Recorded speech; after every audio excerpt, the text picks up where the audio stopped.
A proposed Oregon House bill seeks to limit underage and binge drinking. Blake Allen spoke with those in favor and those opposed. On Tuesday, Oregon House Bill 3296, otherwise known as the Addiction Crisis Recovery Act, was introduced in Salem.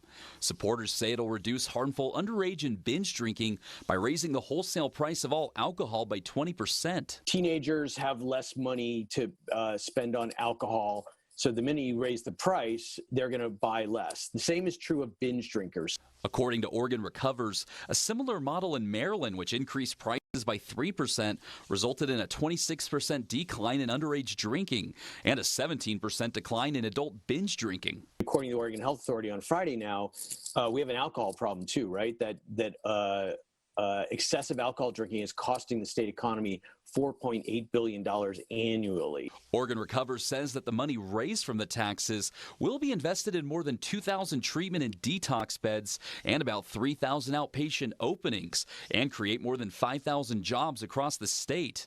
But those in the local alcohol industry say it could be detrimental to them.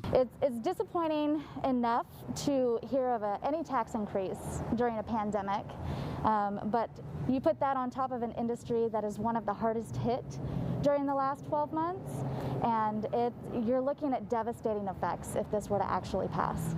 According to Oregon Recovers, the bill would result in, on average, a 21-cent retail price increase in the price of a 12-ounce beer, a 31-cent increase for a glass of wine, and an 18-cent retail price increase for a cocktail. When you raise prices, then people buy less, and therefore every brewery has to cut expenses, which means jobs.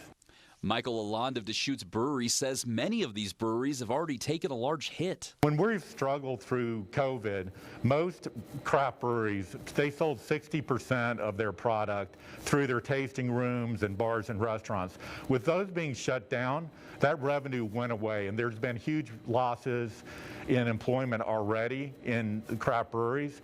But Mike Marshall disagrees. I would argue it will create jobs in the restaurant industry, because if the economy is growing as a result of alcohol not being as adverse on the, having adverse impacts on the economy, you're going to see more people going out. You're going to see more people drinking moderately.